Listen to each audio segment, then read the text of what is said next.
7. Aurora. There's no way in hell I'm listening to this, Wyatt grumbles as the next song from Cherry's phone plays through the stereo. It begins with a quiet guitar solo, before a guy with a strong country accent starts singing about a girl's eyes, and the backing music builds. Why not? Cherry protests, but struggles to stop Wyatt from skipping through songs as she's navigating the roads. It's actually a decent one of his. I don't know how you're not sick of hearing them yet. Never did I think this would be how I'd spend my Friday night. Sitting in the back of a car with Wyatt and his little sister on the way to the bar while they bicker over music. But then a month ago, I never would have thought I would be in Colorado, packing up and selling Sunset Ranch, single and uninspired. The universe does like to throw curveballs sometimes, doesn't it? And for some reason, it thought I needed this. Somehow I'll grow from it, and I look forward to meeting the version of me on the other side of it all. I'd fully committed to feeling sorry for myself and listening to my sad girl playlist on the back deck, until I got too tired and resigned myself to a bubble bath and bed. I mean, where else could I go? I don't know anyone here in Willow Ridge, and I still have enough dignity to not take my pity party to a bar alone. But it seemed the universe had other ideas for me there, too, in the form of an oddly kind invitation from Wyatt, who up until today I was certain despised me for no good reason. I can't deny that it does feel good to be dressed up, even if I am reconsidering whether I've gone a little overboard on the country vibe. I couldn't figure out how to interpret the way Wyatt's eyes trailed over me, but donning Auntie Grace's red boots and old shirt felt like a tribute to her, like I was taking a part of her with me into town. It also feels good to do something out of the ordinary for me, and meet new people. God knows I've been lonely out here, and being around people always does lift me up. Cherry's not stopped talking the whole ride, asking me tons of questions about life back in England, and admitting that she's Insta-stalked me. I've also discovered that she's halfway through college, doing an interior design course which sounds incredible. Her energy is so sweet and vibrant, very different to Wyatt.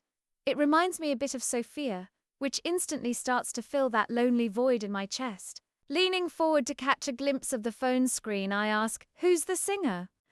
Our brother both Wyatt and Cherry say in unison, though their tones are starkly different. "You're kidding me, your brother's famous."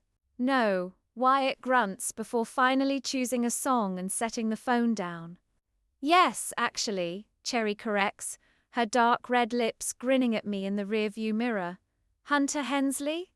I wasn't wrong when I mentioned her resemblance to Wyatt earlier. She's got the same light brown skin and contrasting dark eyes, though hers leave a soft warmth on me, as opposed to the heaviness of Wyatt's. Her angled features and plush lips are framed by long, layered black hair. I imagine that Hunter's a mashup of the two of them. He's a country singer, Cherry explains, pride radiating, super talented. He scored himself an amazing record deal a couple of years back, moved to LA, and the rest is history. That's incredible. I watch out the window as we finally hit the main town. The strings of lights between the street lamps are lit up now, like rows of starlight. This place really does feel like it was taken straight out of a cozy book sometimes. We pass by Ruby's Diner, which used to do the best burgers ever. Wyatt snorts. "Oh yeah, it's great that we can't go into town without being pestered for his autograph." Twisting round to me, a small curve graces his lips, the faintest dimples appearing amongst his stubble. One girl once asked me if I had any of his old underwear. Honestly, what the hell? The chuckle rings out of me, making Wyatt's brows jump up. Midnight eyes flick across my face like he's joining up my freckles, then he clears his throat and sits forward again. I'm honestly still baffled that he's tolerated me for so long this evening. Without mocking me too, I'm not sure if I like it. "If you ever want to go to a show, I'm sure we can score you some tickets," Cherry adds, already so kind. But I'll be gone soon, so I just smile my thanks rather than accept the offer. Better not get too attached to anything here. It's only a few more minutes before we park up alongside the curb, and Wyatt jumps out to open my door. He shoots me a look when I hesitate, because I'm shocked that he's suddenly being nice. Is this the same guy that basically called me stuck up the other day? Still, I climb out, thanking him, and take in the bar ahead, admiring the black wooden paneling. I recognize the building, but don't think I've ever been inside. Wait, your friend named his bar after himself? I ask, noting the buzzing neon sign with cursive red letters spelling out Duke's, a white horseshoe as the backdrop. Cherry answers before Wyatt can, hooking her arm through mine and guiding me towards the door. It used to be his grandfather's, who he was named after. When he passed and Duke took the bar over, he decided to change the name in his grandfather's memory. She quickly adds with a nervous smile, I work here when I'm back from college, so I know the whole backstory. You're allowed to work here when you're under 21. Oh yeah, she waves it off. The bartending age is 18 here, but we keep any drinks I'm served on the down low, OVVs.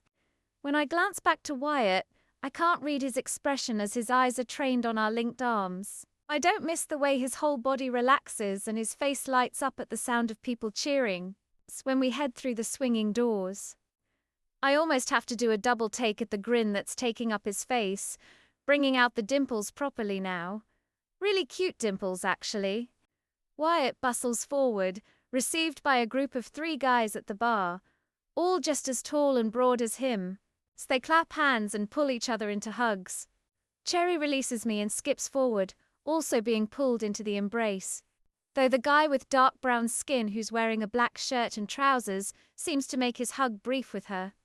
Now they all turn to me, and I swear the bar goes silent, because I'm a fish out of water.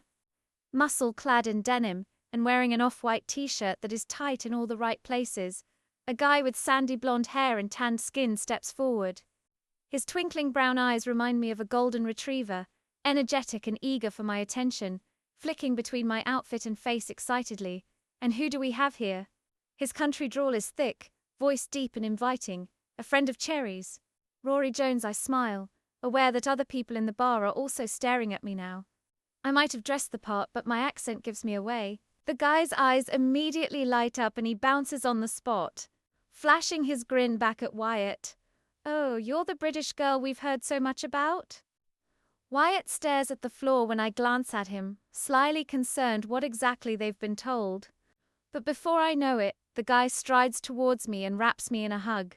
Nice to meet you, Red. I'm Sawyer, Wyatt's best friend. Actually, the other guy with pale skin, messy brown hair, and a short beard shoves Sawyer out the way once he releases me, then also draws me into a loose hug, giving me a pat on the back. I'm Wyatt's best friend, Wolfman. I'm not going to pretend I don't enjoy the amount of muscles I've had pressed against me already tonight. Did you get that from Top Gun? I ask. No, obviously I'd be Maverick. He furrows his brow like I should know that, but still grins. A hand lands on Wolfman's shoulder, tugging him back to make space for the last guy. His presence is too quiet for how gorgeous he is. Dark skin, broad shoulders, closely shaven black hair, and umber eyes that glisten when his soft smile charms his high cheekbones. He's called Wolfman because he's the hairiest guy you'll ever meet. Like a werewolf. Wolfman howls, making plenty of customers turn around. To be fair, his chest hair is peeking out the top of his green shirt. Name's also Miles Wolf, so reckon that might have something to do with it. I nod, holding in my grin, returning to Wyatt's last friend. You must be the actual best friend. Duke, is it? Duke glances to the floor, then smiles, shaking my hand. That's me. Nice to meet you, Rory. If you need anything, just let me know. I'll be working tonight. Throwing a wave to the rest of the group, Duke heads behind the bar, laying 3 bottles of beer on the top for Wyatt, Sawyer, and Miles. What's your poison then, Red? Sawyer asks, wrapping an arm around my shoulder to lead me towards the bar. I know a lot of people get thrown off by touching, but my family have always been like that, so I welcome the close contact. I really don't know my answer. I'm not entirely sure if they have the same kind of fruity cocktails I occasionally drink whenever Sophia comes to visit me in London. My knowledge of alcohol has withered away recently. Still, I'm kind of excited to let loose. Not think about everything that's been going on, just drink and talk, and who knows. Cherry chimes in, pushing Sawyer's arm off me, replacing it with her own. He covers his heart like she's wounded him and frowns. Do you like porn star martinis? Duke makes the best cherry-flavoured ones. I nod, tensed shoulders releasing in relief that there are more options than whiskey and beer like I was expecting. Though, as I finally get a second to behold the bar, Taking in all the dark polished wood, red mood lighting and leather seats, I realized that Duke's has a slightly more sophisticated edge to it than anticipated. The Western vibe is undoubtedly infusing the decor, with the country music playing on the jukebox and framed pictures of bull riding on the walls. Yet there's an elegance laced through, subtle fairy lights along the rafters, candles on the tables and glass shelves behind the bar. Hearty laughter and clinking glasses echo throughout, adding to the feeling that this is the kind of place you make warm, unforgettable memories.